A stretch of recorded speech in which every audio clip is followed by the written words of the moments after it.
Bismillahirrahmanirrahim. Assalamualaikum warahmatullahi wabarakatuh. Alhamdulillahirabbil alamin.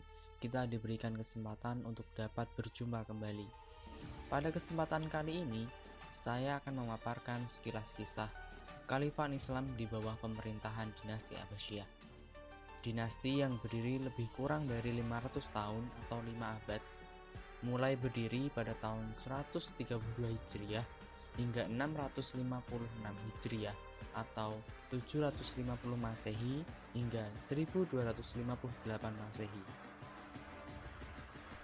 Islam sebagai agama yang benar tentu membawa ajaran yang sesuai dengan realitas serta prinsip kemanusiaan yang menjunjung tinggi harkat, martabat, serta derajat umat manusia. Islam datang membawa cahaya gemerlapan di tengah-tengah umat manusia yang berada dalam kegelapan. Dengan berdasarkan Al-Quran dan As-Sunnah, maka Islam telah membuktikan kebenarannya, yang membawa umat manusia dari tak beradab menjadi manusia yang memiliki peradaban tinggi. Rasulullah Shallallahu Alaihi Wasallam bahkan telah memberikan contoh kepemimpinan yang baik kepada segenap umat manusia. Al-Quran dan As-Sunnah merupakan dua dasar fundamental penegak peradaban Islam. Sejarah telah membuktikan eksistensi umat Islam di masa lalu yang telah membangun peradaban yang tiada duanya. Bahkan Eropa sendiri jauh tertinggal pada zaman tersebut, sehingga disebut The Dark Age atau zaman kegelapan, sementara peradaban Islam disebut dengan The Golden Age atau zaman keemasan. Peradaban Islam mencapai puncaknya pada dinasti Abbasiyah.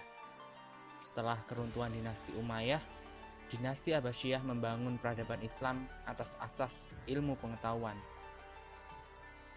Berdirinya dinasti Abbasiyah tak bisa dilepaskan dari munculnya berbagai masalah di periode-periode akhir dari dinasti Umayyah, dengan dipelopori oleh Abu al-Abbas as-Saffah. Revolusi yang dilakukan oleh Bani Abbas ini tak luput dari dukungan golongan oposisi terhadap Bani Umayyah seperti kaum Syiah, Khawarij, Qadariyah, Mawali, dan suku Arab bagian selatan. Pusat kekuasaan Abbasiyah berada di Baghdad. Daerah ini bertumpu pada pertanian dengan sistem kanal dan irigasi di sungai Eufrat dan Tigris yang mengalir sampai Teluk Persia. Pada masa ini, peradaban Islam mengalami banyak kemajuan. Hal itu ditandai dengan ilmu pengetahuan yang diawali dengan menerjemahkan naskah-naskah asing, terutama yang berbahasa Yunani, ke dalam bahasa Arab. Pendirian pusat pengembangan ilmu dan pengetahuan serta keagamaan sebagai buah dari kebebasan berpikir. Selanjutnya, kemajuan peradaban Abbasiyah sebagainya disebabkan oleh stabilitas politik dan kemakmuran ekonomi kerajaan ini. Masa keemasan pemerintahan dinasti Abbasiyah dilihat dari 3 bidang.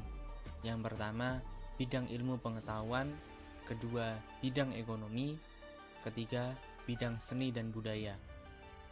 Pada bidang ilmu pengetahuan, masa pemerintahan Bani Abbas, umat Islam berada pada masa keemasan dengan berbagai kemajuan, antara lain dalam bidang ilmu agama, muncullah beberapa ulama dalam bidang hukum atau fikih dengan berbagai mazhab. Selain itu, kemajuan ilmu pengetahuan terlihat pada bidang hadis, ilmu tafsir, sains, teknologi, kedokteran, filsafat, pendidikan, astronomi, matematika, sejarah, hingga geografi. Pada bidang ekonomi, perkembangan tentunya ada pada kemakmuran masyarakat secara keseluruhan. Puncak kemakmuran rakyat yang terjadi pada masa Khalifah Harun al-Rasyid dan putranya Al-Ma'mun.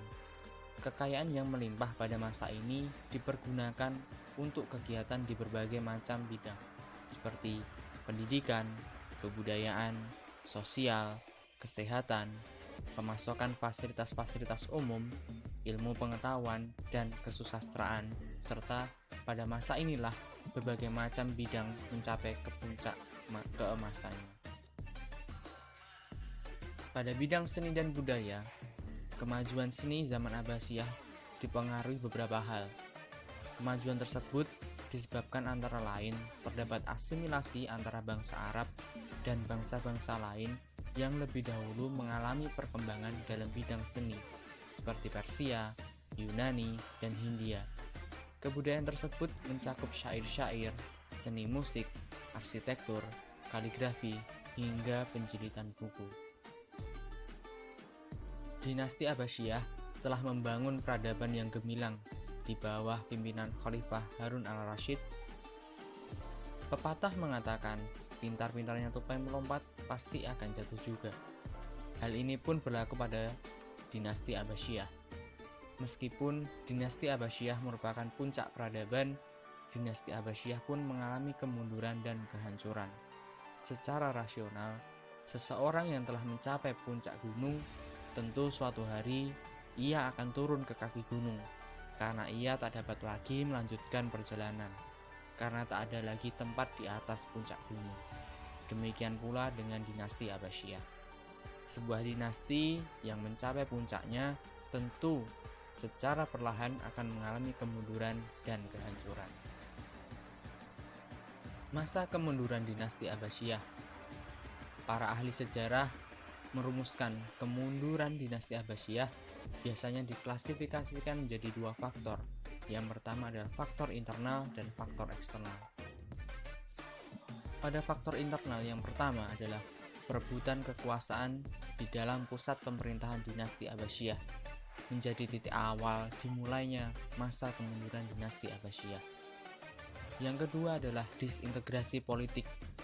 Hadirnya dinasti-dinasti kecil yang memerdekakan diri dari Abbasiyah akibat ketidakpuasan dengan pemerintahan pusat. Yang ketiga adalah kemerosotan perekonomian yang tidak teratur diakibatkan oleh keadaan politik yang tidak stabil. Hal ini menjadi permasalahan yang tak bisa dipisahkan. Dan yang keempat adalah munculnya aliran-aliran sesat dan fanatisme keagamaan. Faktor eksternal penyebab kemunduran dinasti Abbasiyah adalah yang pertama, perang salib yang terjadi akibat pemusnahan angkatan bersenjata Romawi yang menambah kebencian umat Kristen terhadap umat Muslim. Dan yang kedua adalah serangan Mongolia ke negeri Muslim, dan ini menjadi akhir dari dinasti Abbasiyah. Kota Baghdad dihancurkan dan di bumi hanguskan. Pembunuhan dan pembantaian dilakukan kurang lebih selama 40 hari. Seluruh penduduk tak terkecuali para ilmuwan, cendekiawan, pejabat kerajaan, hingga perempuan bahkan anak-anak tak luput dari pembantaian. Khalifah Al-Mu'tasim terbunuh dan hal ini menandai akhir dari dinasti Abbasiyah. Begitulah sepenggal kisah mengenai dinasti Abbasiyah. Semoga kita dapat mengambil hikmah dan pembelajaran dari kisah ini. Terima kasih atas perhatiannya. Jazakumullah khairan katsiran. Wassalamualaikum warahmatullahi wabarakatuh.